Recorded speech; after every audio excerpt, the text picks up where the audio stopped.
आराम से घर छोड़ना नो थांनो बाकी छैन आस्ता हाकाक जा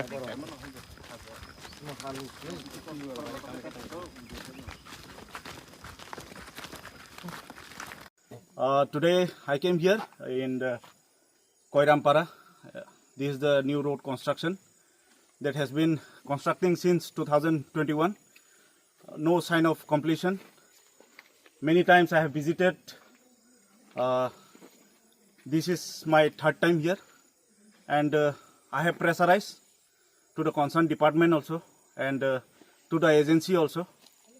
Agency has been promising. He said that we'll be completing this year, next year, but no sign of work has been done.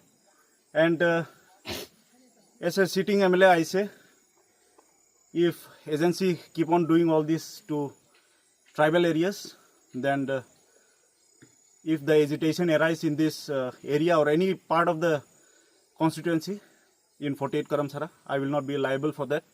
Department and the concerned agency has to be liable for that. And one more thing, our people has been suffering since long, and if this is the condition, then they'll be suffering more. This road was supposed to be completed by last year. I guess this year also the same. No sign of work. And when we talk to the agency give many excuses. Agency give excuses regarding the funds, regarding the manpower, regarding their machinery. And the name of the agency you can see here, Rajiv Prasad. So if you are watching my video, I'm going to tell you again, you kindly start this work, or else there will be a big agitation for this road. Here you can see in my right side, there is a pilgrim place, Hapung Raja. Thousands and thousands people come during the month of April, March. And devotees come here to worship. So this road is not motorable. In case of any emergency services or any kind of emergency which people need to commute, then it's not possible.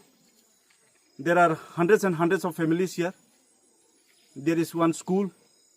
There is also Anganwadi centers. And there are many more institutions that connect this road. Nothing is happening. So I'll write to the Chief Minister. And if that doesn't work, then public will answer to those agencies. Thank you.